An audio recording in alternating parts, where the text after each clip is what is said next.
Hey guys, welcome back to my channel. How are you? Hope you're well. So I have been slacking a lot on my YouTube channel.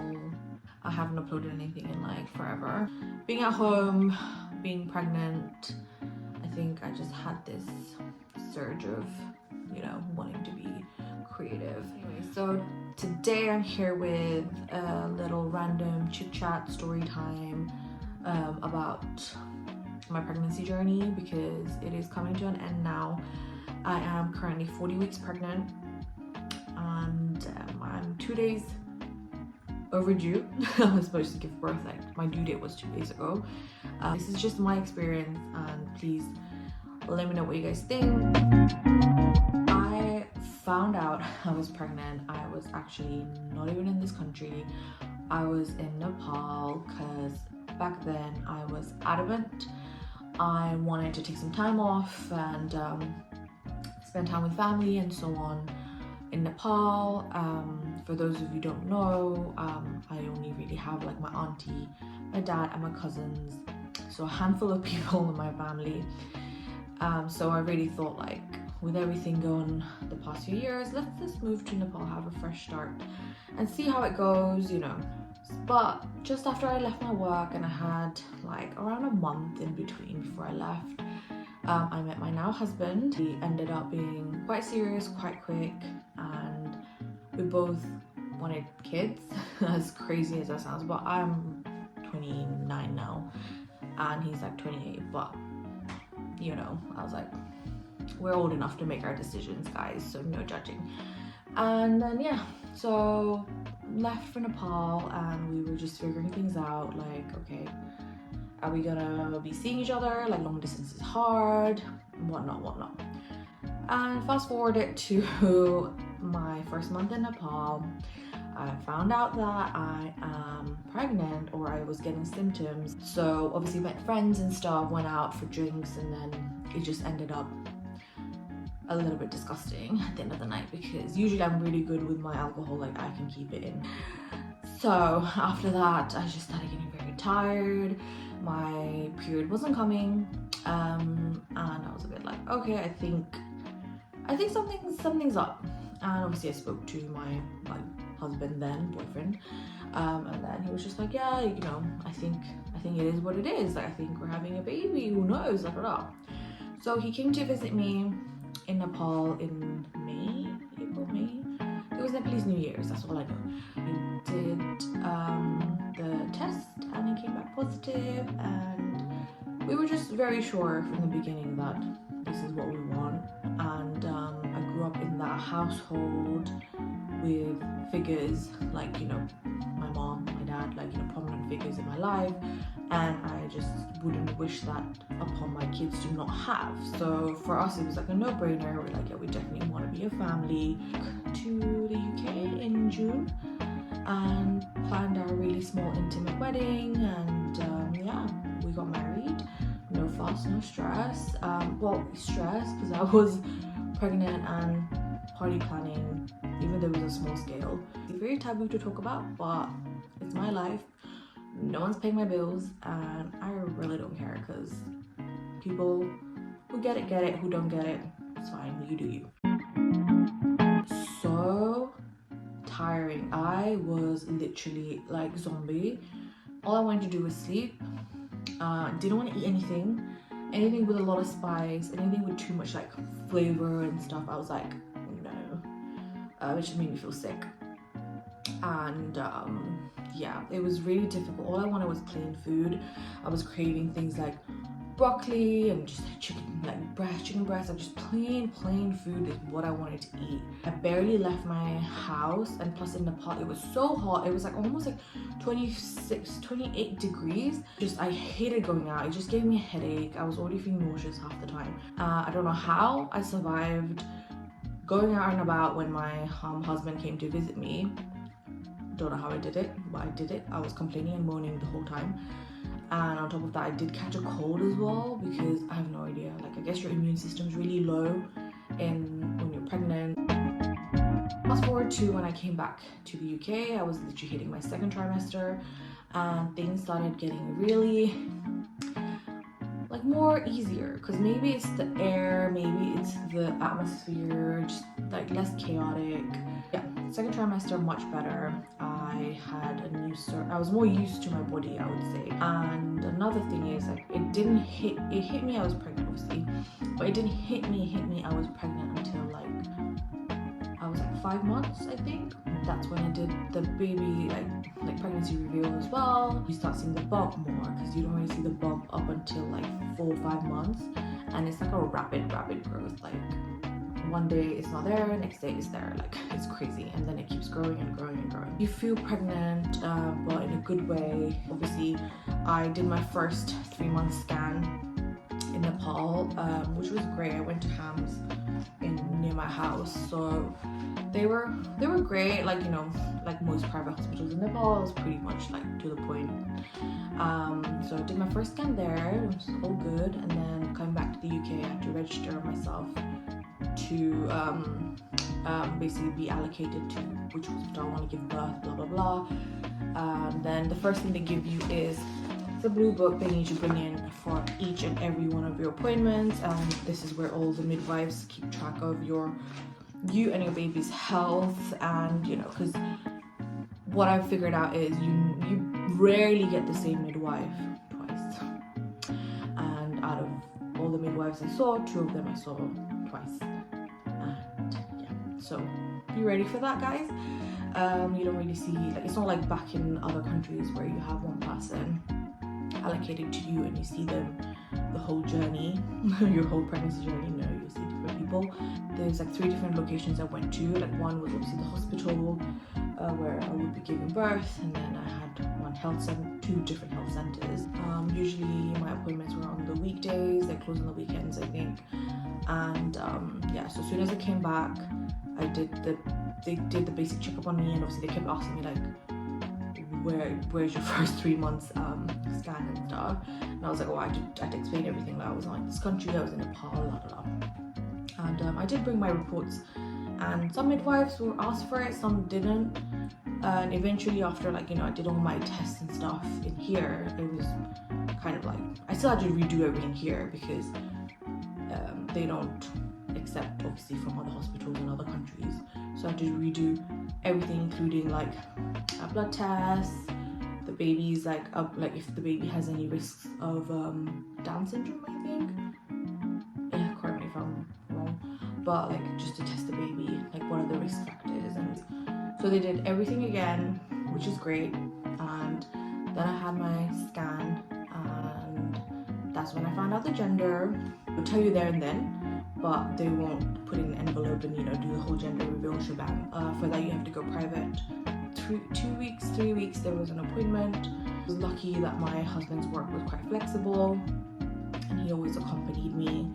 I think out of all the appointments he missed like 2. That I consider that very lucky, because, like, you know, in the UK, weekday, middle of the day, because all of my appointments were like 12-1. How working moms do it, because I was not working, I was stay at home pregnant wife. So yeah, I don't know how pregnant women do it.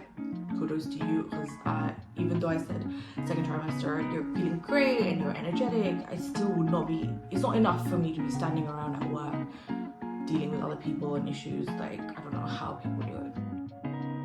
The third trimester, things started getting a bit more difficult for me, because you are undeniably heavy and you're just tired. Breathing is very hard. Acid reflux was the worst for me. Like, anytime I ate a little bit later, like then let's say 8, 9, and even if I gave myself a 3-4 hour gap till bedtime, I still had acid reflux. Like, it was not fun. You have acid reflux in the middle of the night, you're trying to sleep. Already it's hard for you to sleep, because you can only sleep on one side or this side. You can't sleep on your back, you can't sleep on your front, you can't do any other position while sleeping, so you can only sleep on either side, right?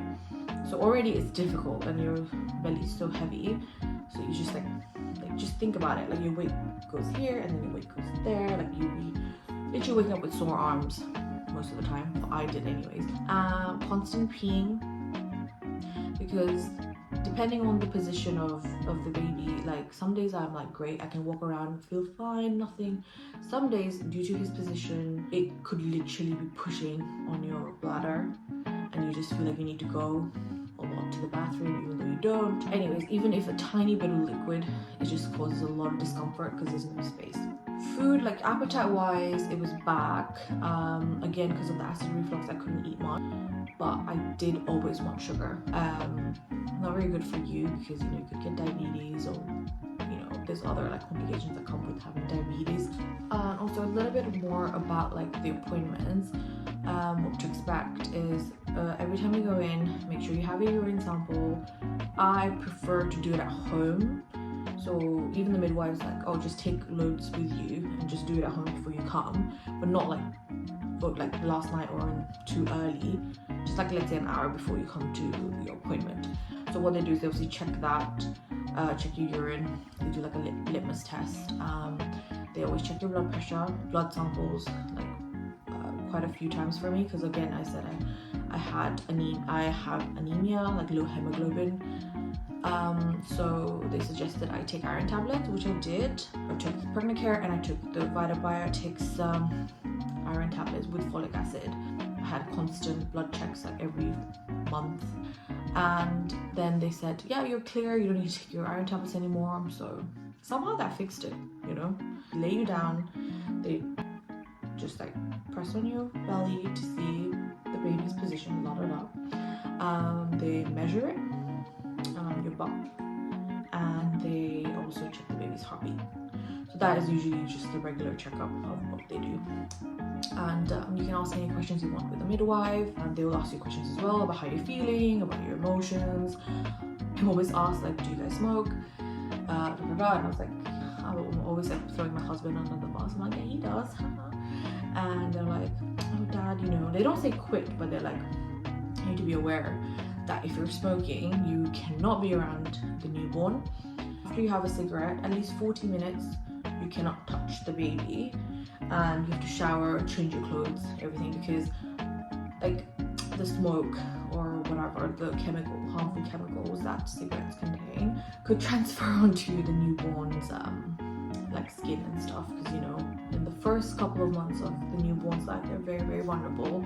They're very susceptible to any sort of diseases, allergies. Growing up, our moms didn't really have that information, so I don't know, again, it could be definitely genetics, hormonal, whatever, like there's so many reasons, but sometimes it's like even basic like hygiene. I don't think like being born in Nepal and stuff, like I don't think people cared. Like they'll just touch your baby, kiss your baby, like and then I think a lot of newborns and like toddlers even used to get a lot of like skin rashes. I think it was a bit common. And another thing, they do the carbon monoxide test, where you have to blow into the thing to check the level of CO2 in your body, which again, if you're smoking, it's gonna be high.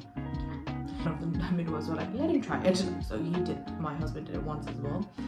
And mine was like 1 and he was like 5 or 6. Okay, I could be getting it wrong, he's gonna shout at me, but it was quite low for someone who does smoke. So they were like, okay, I was like, no, he is trying to quit XYZ, because he knows that baby is important. They don't tell you to quit smoking if you are a smoker, but obviously everyone knows drinking and smoking is like a no-no when you're pregnant. You just don't do that because you're risking things that you'd rather not risk.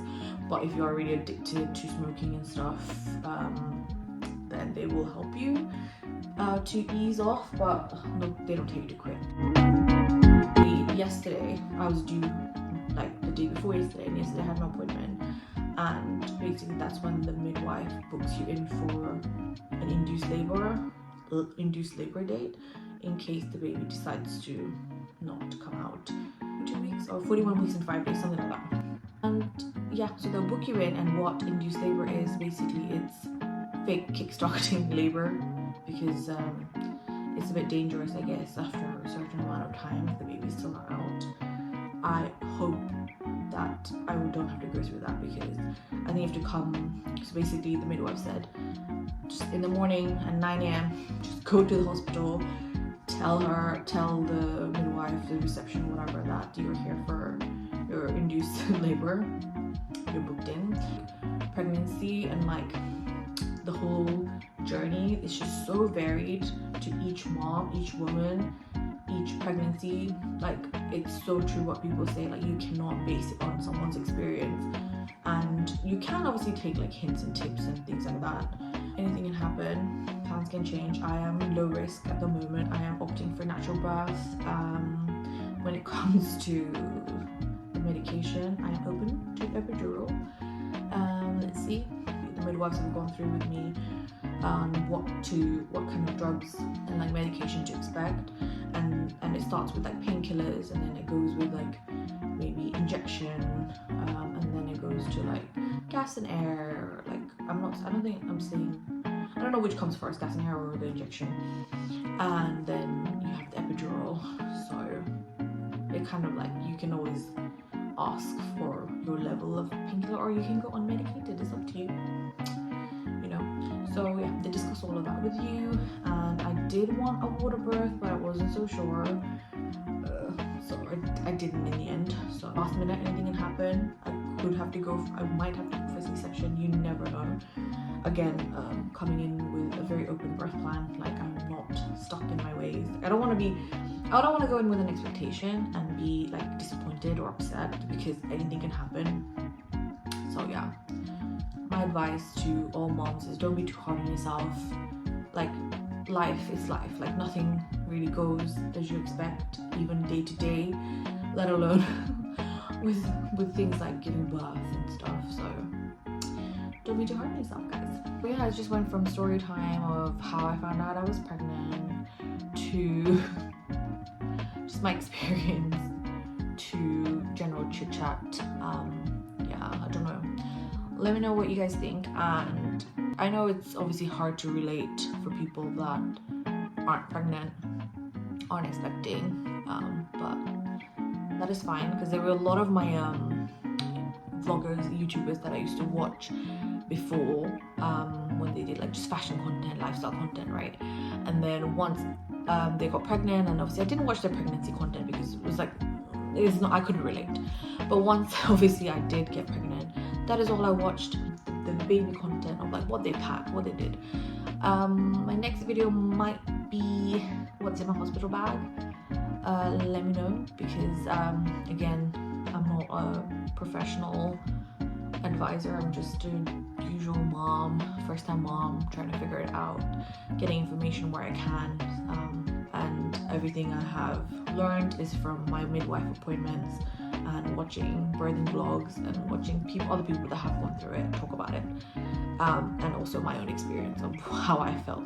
So hope you guys enjoyed it, and let me know what you think in the comments below. And yeah, see you guys soon, hopefully with the baby out this time.